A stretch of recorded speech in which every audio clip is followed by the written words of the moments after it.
whatever we do, this is going to be the biggest immunization exercise that the world has ever undertaken, the biggest public health exercise that the world has ever undertaken. And I'm hoping that we get all our plans in place so that it goes well. Listen to Dr. Gagandeep Kang, one of India's foremost experts on vaccines, on the latest COVID-19 vaccine developments and the road ahead for India.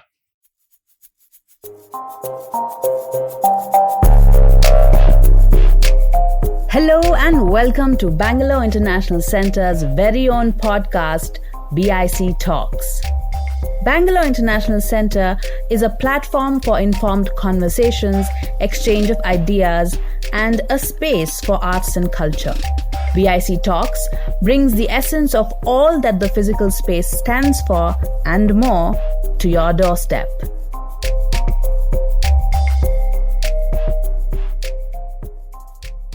Just 10 months from virus to vaccine.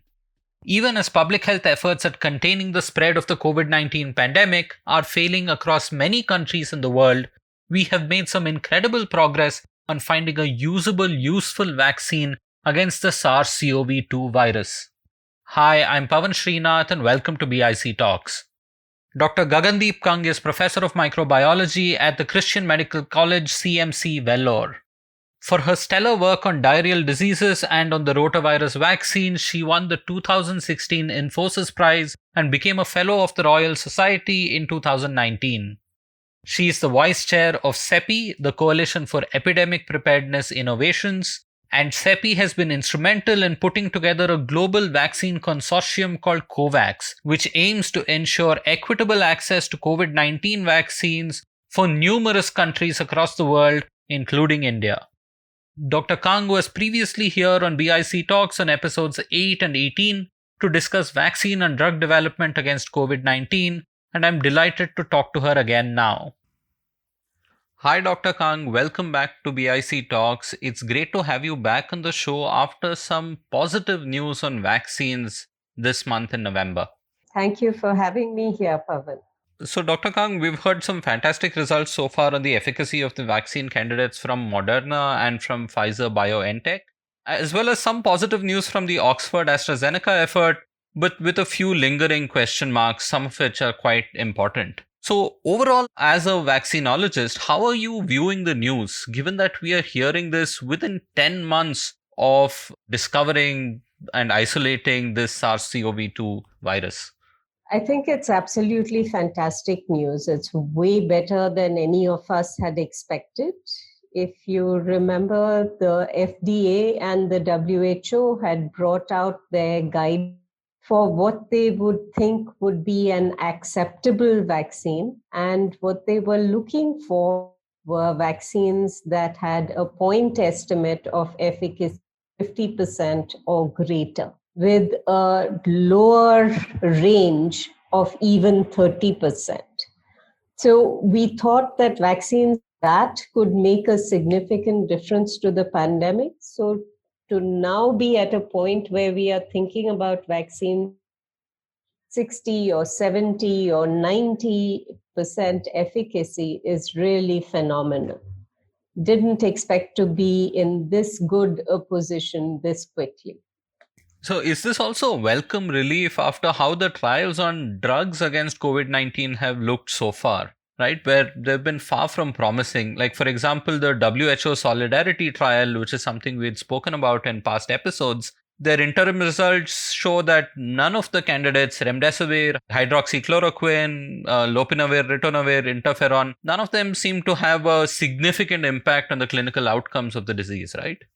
That's right. So in terms of vaccines, we are not relying as much on the kinds of molecules that drugs are, which are essentially chemicals. We are relying more on biologicals and our bodies to be able to prevent infection. And that, of course, is the primary goal of public health.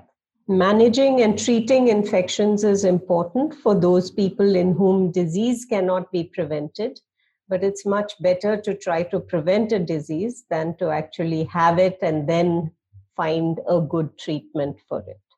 Absolutely. And I want to better understand what these efficacy numbers mean, right? Like, for example, when Pfizer says that their vaccine candidate shows 95% efficacy in preventing COVID-19 infections, does that mean that roughly if the vaccine is administered to 100 people who are of similar to the population in the study group, then 95 of them will be covered and will get some protection against COVID?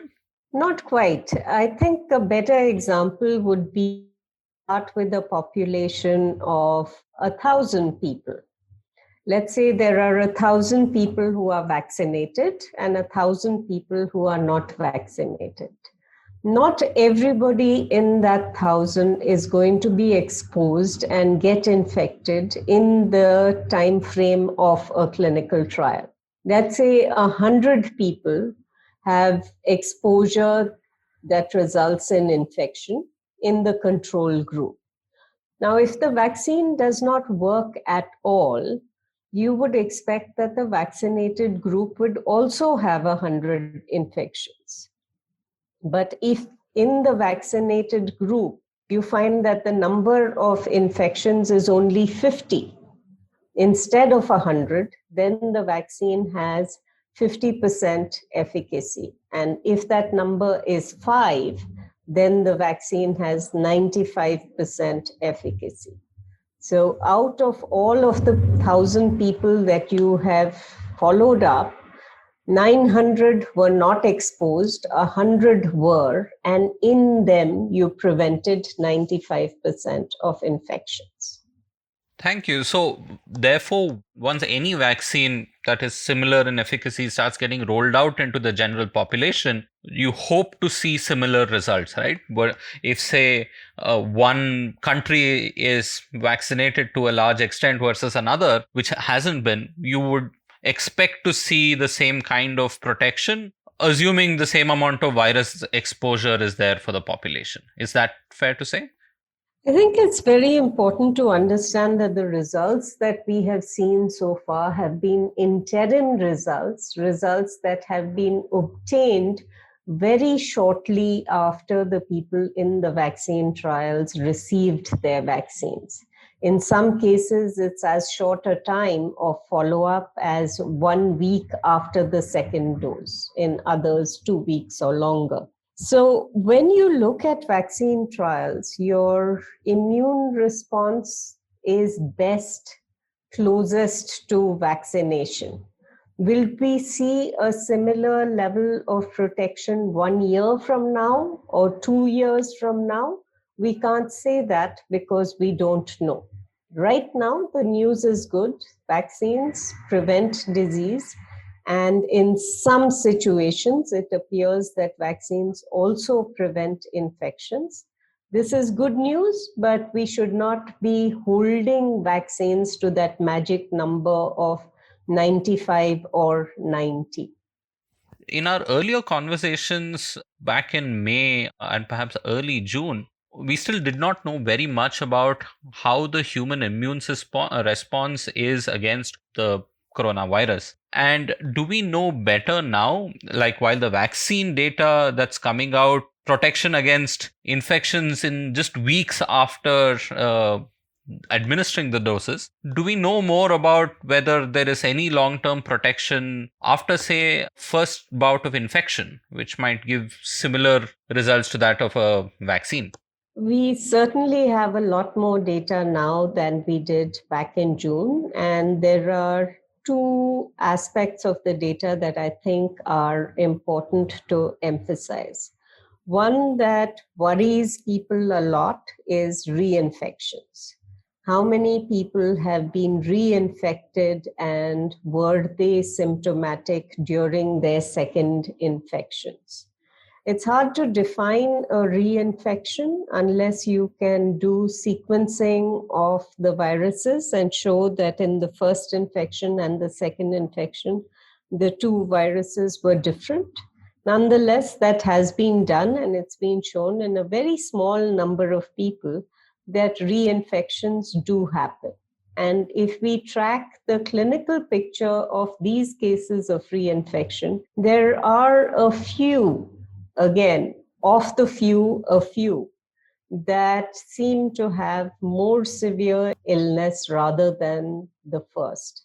And this is counterintuitive because what you expect is that the first infection should set you up for protection from at least severe disease the second time around. And I think there is a lot more digging that we need to do into each of these cases to understand exactly what is going on. But reinfections usually do occur with infections that are mucosal, such as in the respiratory tract or the gut. We should only worry about them if it is confirmed that second infections tend to be more severe than the first one. Now, the other aspect that is important, which a lot of people have worked on, is how long does the immune response last? Early on, we had data that seemed to show that antibodies declined, both binding antibodies and antibodies that are responsible for preventing the infection of host cells. The neutralizing antibodies were declining. But subsequently, we have had data that shows us that decline does not mean complete disappearance in the bulk of people. And even if antibodies do go away, it does not mean that all protection is necessarily lost, because it appears that our cellular immunity is capable of handling the virus and persists for a fairly long time. Earlier in November, we had data that were from people who had been infected with quite a range of infections, but mostly mild infections, showing that for more than 6 months, they were maintaining the immune responses that they had generated. So this seems to promise that there is a reasonable degree of protection against SARS-CoV-2. For the seasonal coronaviruses, we know that protection lasts only a few months, but based on data that we have available from the original SARS, it seems to indicate that protection could last for years. We'll really have to wait and see. But certainly we already know that the protection can last for longer than for the seasonal coronaviruses that infect us. It does appear to be the case. It's a small number, and we'd like to see larger numbers, more confirmatory studies. But so far, again, the news is good. Thank you so much, Dr. Kang. I also wanted to ask you about vaccine safety, right? So far, we've talked about efficacy and about the immune response. Now, specifically, say in the Oxford AstraZeneca trial, the phase 2 trials were paused when one participant was suspected of having severe adverse reactions, and then it was resumed once that concern was resolved. Right now, there is some early news about one such participant in India from Tamil Nadu who was a part of the Serum Institute of India's trial. What is the safety data that we're getting on the vaccine candidates right now? And what kind of safety concerns can be there with these vaccines, even in the longer term? When we look at vaccine trials, it's important to understand that a trial is not real life. In a vaccine trial, you start with very small numbers because specifically of the concern for safety. So the first trial is usually done in 10 to 100 people with the idea that if there's anything that is a strong safety signal, it will be detected in that number and the trial will not proceed. If the vaccine is found to be safe in this small number, then you move cautiously to the next larger number. And that tends to be 100 to 1,000 people, where again you look at safety along with immunogenicity. If the vaccine passes that test, then it moves into a phase 3 trial, which is where you now recruit thousands of people. In the case of the Serum Institute trial, they are going for 1,600 individuals to be recruited in the country. And the AstraZeneca trials in the UK, in Brazil, Japan, South Africa, and the US have varying numbers from a few hundreds to 30,000 participants. Now, if you have an adverse event that is very common, something that occurs in 10% of people, obviously you can detect that with smaller numbers. But if you have an adverse event that happens 1 in 100,000 people, then one of the trials that we are doing right now will be able to detect that adverse event with any certainty as being related to the vaccine, just because we are not testing enough people in the trials. So when these vaccines start to be used in real life, that's when more than 100,000, several 100,000 people will get the vaccine. And it will become possible for us to detect an adverse event that happens that rarely. So what happens if a person presents with a neurological condition, as happened in the AstraZeneca trial? What do? Is it related to the vaccine? How can you decide whether it is related or not? This is very, very, very hard to do when you have just a single case.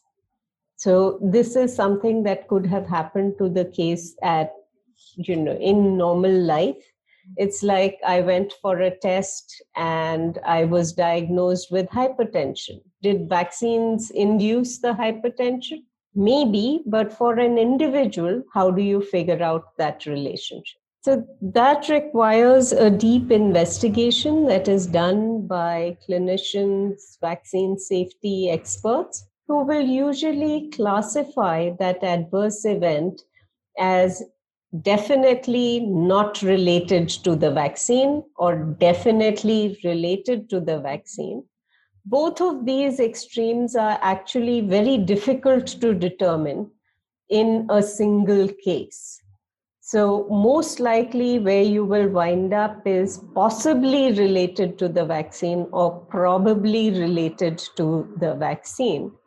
And as I said, if you had 2, 3, or 4 cases, you could think about it being probably related. But with a single case, you would wind up most likely, I think, with possibly related to the vaccination. And the investigations will need to continue until a final determination is made. And that might stay with possibly related. So could some of this be managed better by better trial design? And two, do you think that informed consent, I'm trying to understand how informed consent can be, because these trials depend on healthy volunteers signing up in large numbers, especially in phase 3 trials, to take doses of vaccine candidate that is still undergoing testing. So how do you see that happen, especially in an Indian setting? Can we ever truly have informed consent? I think you've brought up some very important topics. One is, could the design be better? Adverse events which are common are predictable and tend to be mild. Adverse events that are serious or severe are unpredictable. And the purpose of designing clinical trials is to ensure that the safety of participants is protected as much as is possible, given that with any new intervention, you do have some measure of risk. There is nothing that is 100% safe. So how do you design a study to make sure that participants are protected? You have to set up a process where if anything happens to a participant, they have somebody on the study team to connect to the study team has a commitment to make sure that that person is looked after. That's the primary thing. After that follows the investigation looking for relatedness. And to do this, the principal investigator at the site reviews the information and makes a preliminary judgment of whether what has happened is related to the vaccination or not. This is informed to the institutional ethics committee, to the sponsor of the study, usually the vaccine company, and the regulator. And all of these bodies play a role in determining whether this is a related event or not, and what needs to be done about that, both for the person who has to receive the best care possible, but also thinking about in the long term, measuring what kind of temporary or permanent harm has been done. And second, for looking at the product, which is, should we stop this vaccine trial? Is it too dangerous for us to be able to use on a healthy population? The important thing here is making sure that the processes that are followed by the Independent Data Safety Monitoring Board and the Institutional Ethics Committee are truly independent and are looking after the safety of participants first. And it's important for people who participate in trials to understand that this is not only about the PI and the vaccine company. There are other agencies, other structures involved that are there for their protection. Now, when it comes to the informed consent form, nowadays informed consent forms run into a dozen pages, 20 pages is not unusual. We've seen that even the most educated people tend to skip parts of the consent form. If they've come to a trial, they've practically made up their minds that they are going to participate. So the information may be in the informed consent form, but did they really absorb it? Have they internalized what level of risk they are willing to take on? That can be quite difficult for participants. One of the ways that we approach this is to do a test of understanding, which is to ask participants, okay, you've read the consent form now. Do you have any questions? Answer the questions and then ask them to relay back in their own words what they understand about the trial process, but also about risk and benefit. Not all trials do this. It's frequently considered unnecessary, particularly if your population is well educated and you expect them to have paid attention to the consent form. But we know that these kinds of tests of understanding are very, very important, and perhaps we should be thinking about ensuring that they are implemented in the kinds of trials that we are doing today. Thank you so much for that detailed answer. Let's take a quick break before continuing our conversation. Dear listeners, as always, I hope that you find the BIC Talks to be informative, engaging, and useful. Here at the Bangalore International Center, people have been working very hard since the first lockdown in March to bring you the best of conversations, performances, discussions, and more in a variety of ways. The Bangalore International Center is starting a new young adult series. Much of what we do and most of the online talks, podcasts, and discussions that you might be seeing around you are designed by adults and are often for adults. Here is a break from all of that to bring you regular live streams that are conceived, planned, and implemented by 17 to 22-year-olds. They are programs by young adults and for young adults, but can be listened to by everyone. On Saturday, December 5th, you can sign up to attend the first event in the Young Adult series on the existential question, Breaking Free, When Are We Old Enough? Visit BangaloreInternationalCenter.org and sign up to the newsletter to stay informed about future events and to be able to sign up for them live. With that small break, let's get back to our conversation with Dr. Gagandeep Kang. I want to jump back to what's been happening with the Oxford AstraZeneca trials, because that of the three successes so far, I think this is the most relevant one for India and for rollout in the near future. So the trial was supposed to be about 2 full doses of the vaccine, but the results seem to be better from 1 half dose and 1 full dose. We're recording this on November 30th, and there's been a flurry of news just over the last 7 days where we've also learned that the half dose was actually an accident, but which seems to have worked better. Could you help us understand this? And also, does this mean that we are due for fresh trials in India with this fresh sort of vaccine dose protocol to really get a good handle on whether this will work best? So I think there is a certain lack of clarity in what happened with the AstraZeneca trial, and at least my understanding of what happened was that when the University of Oxford started their trials, they had actually started them with the material that they had made in their own good manufacturing practice facility. They have a pilot plant there. And the phase 1 studies had started with that. When it became a question of partnering with AstraZeneca and working with them to use the vaccine that was being made by AstraZeneca, there was some possibly mismeasurement. And what happened was that half dose was given. It was discovered quite quickly, communicated to the regulators, and a decision made to go ahead and give the full dose to those participants after a month.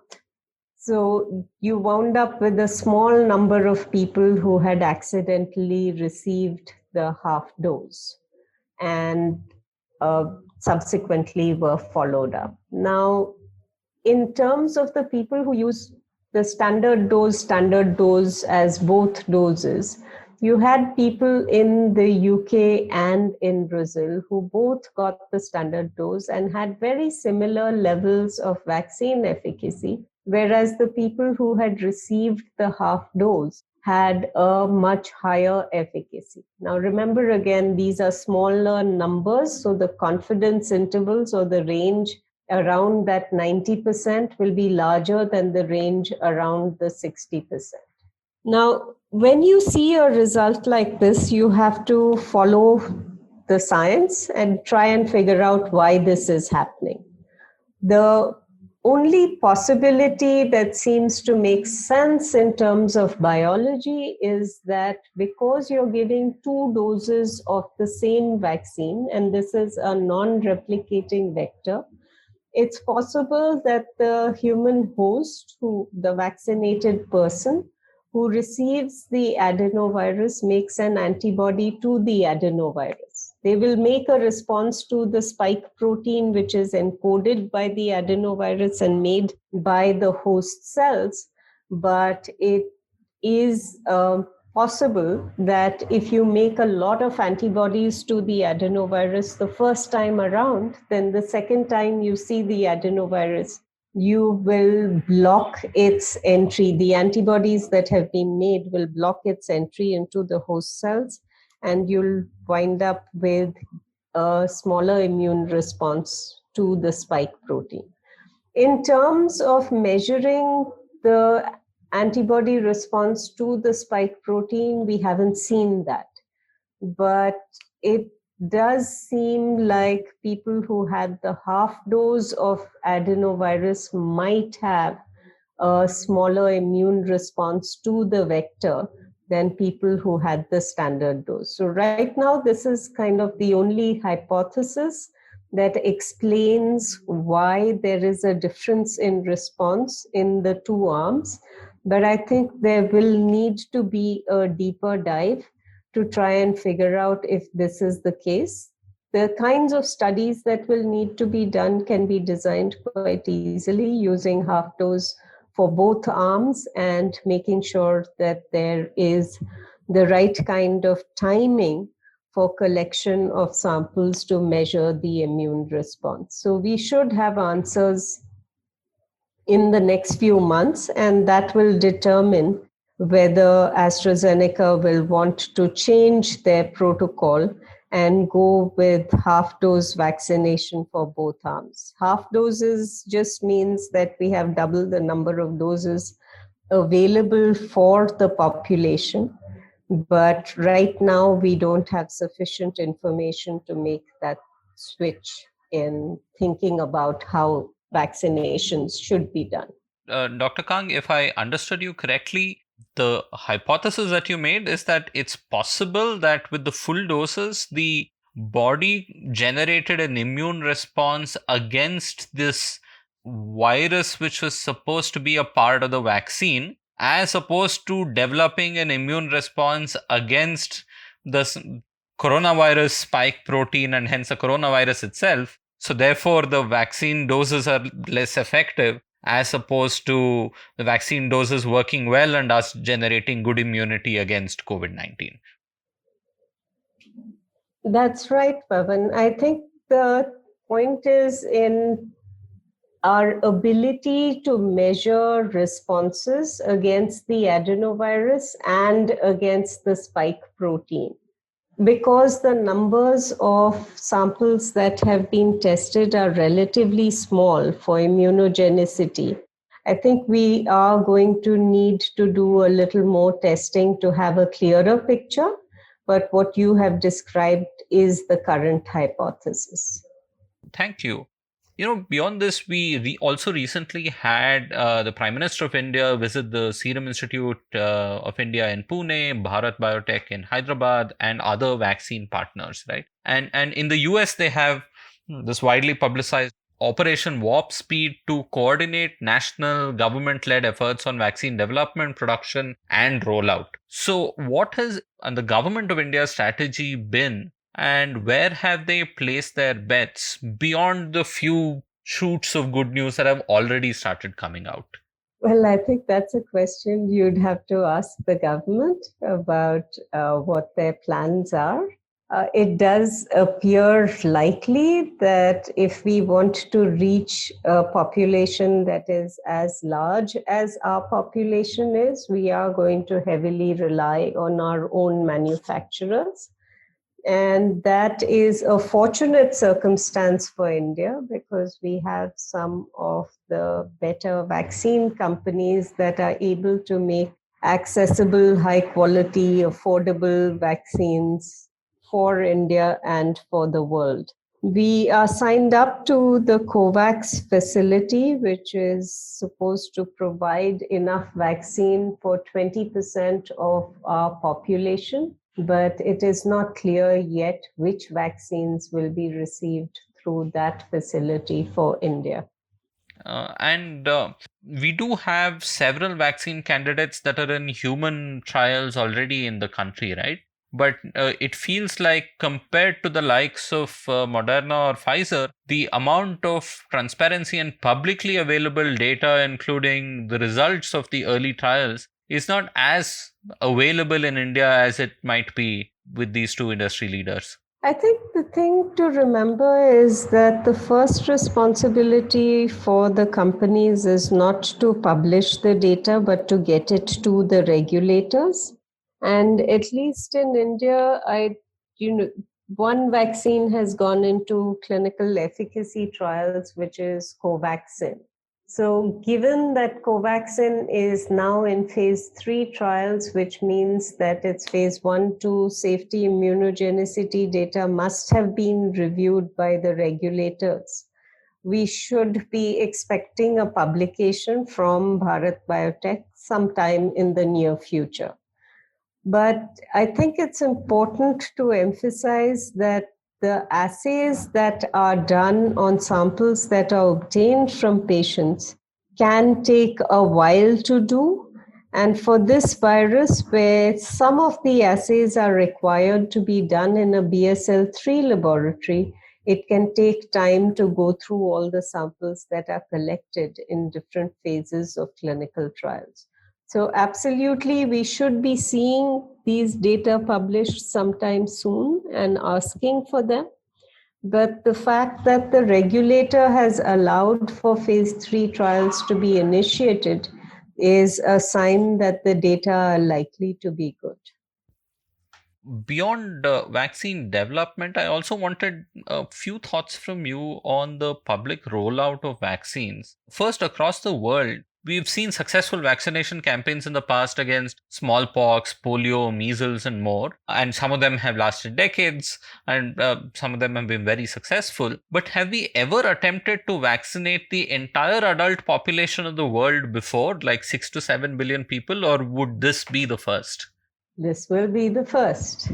And I'm waiting to see how it goes. So far, we focused mostly on new birth cohorts and getting them through childhood.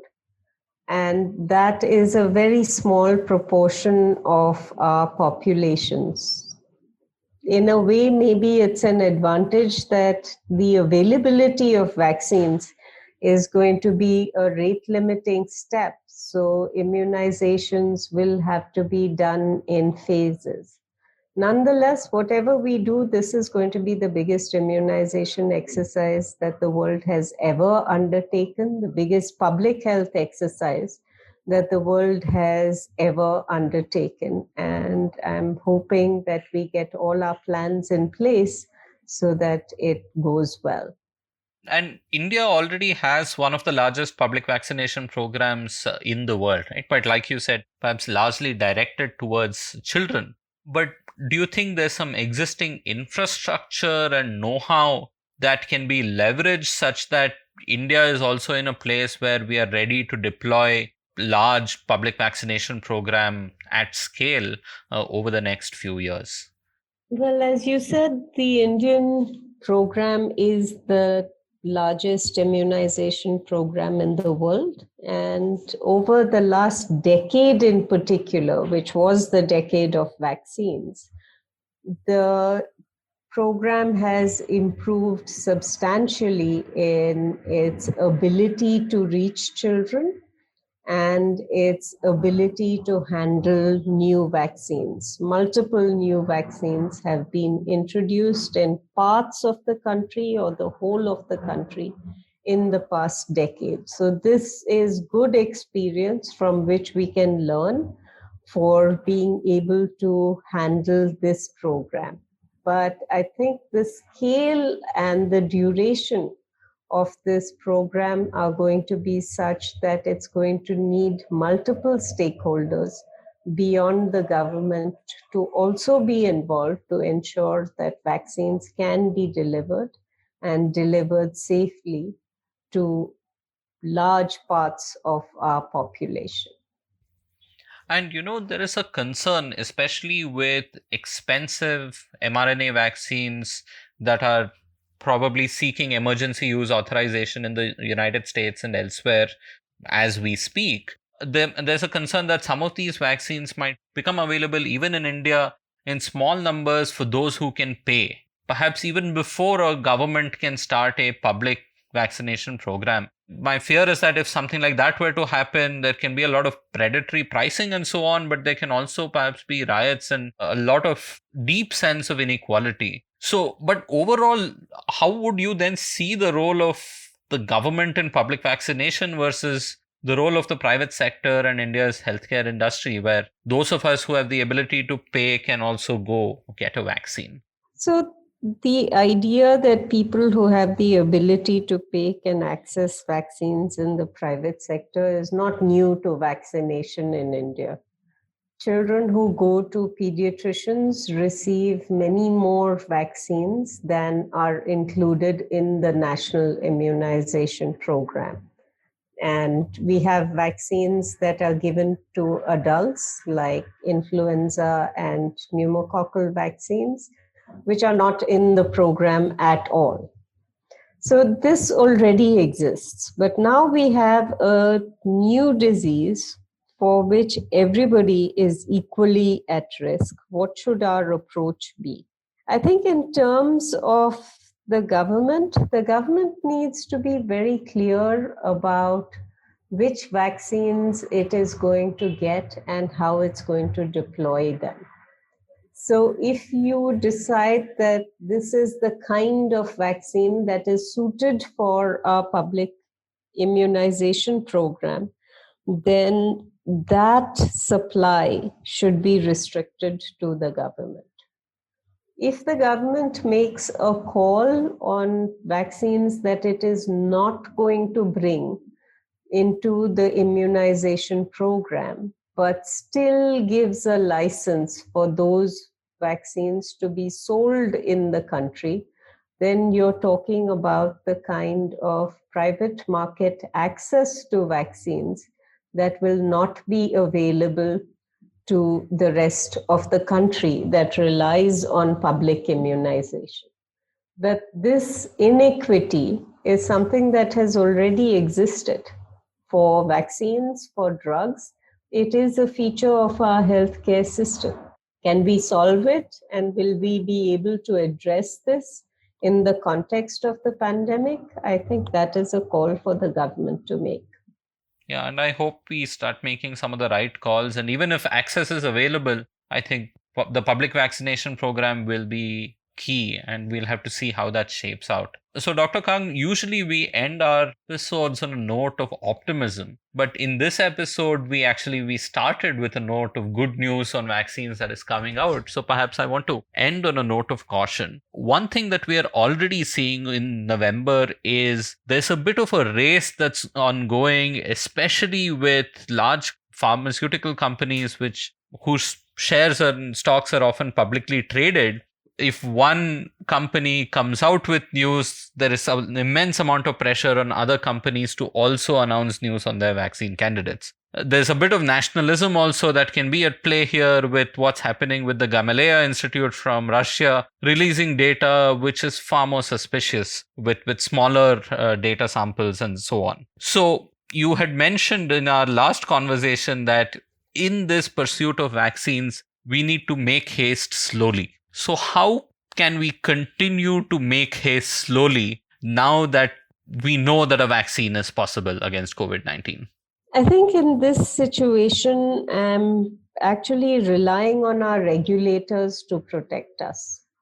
It is the responsibility of the regulator to ensure that the vaccines and drugs that are used in the populations under their jurisdiction are high quality products that are safe and efficacious. And we have seen excellent examples of the regulators, the WHO stepping up and saying, we will accept data when it meets this benchmark. In the case of safety, the benchmark of a median of the clinical trial population being followed for at least 2 months or 3 months. So the regulators are doing everything to ensure that every clinical testing parameter that sees that process is followed for these vaccines just as it has been for other vaccines is very reassuring to me. Where we are seeing a shortening of the time frame is really where the regulators are putting pressure on themselves by doing rolling reviews, by shortening their timelines for responses, not by shortening the clinical testing pathways. So to me, that is very reassuring. Where companies are concerned, where countries are concerned about highlighting that they are doing a wonderful job while others are not, that is a level of competition that plays out above my pay grade.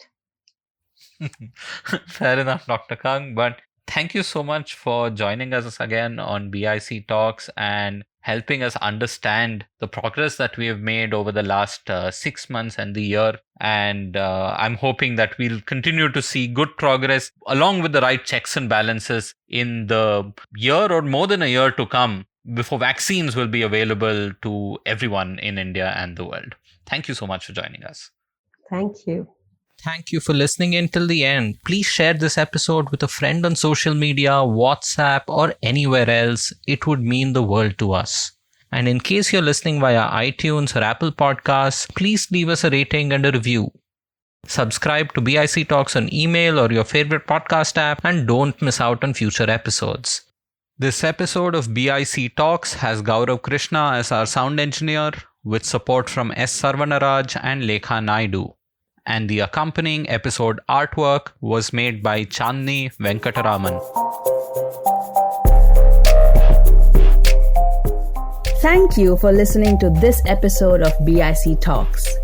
This podcast can be accessed on our website, bangaloreinternationalcentre.org, as well as on any of your favorite podcast platforms. Tune in for new episodes every week. And do subscribe to our YouTube channel and follow our Facebook, Twitter, and Instagram pages to stay informed on our latest updates.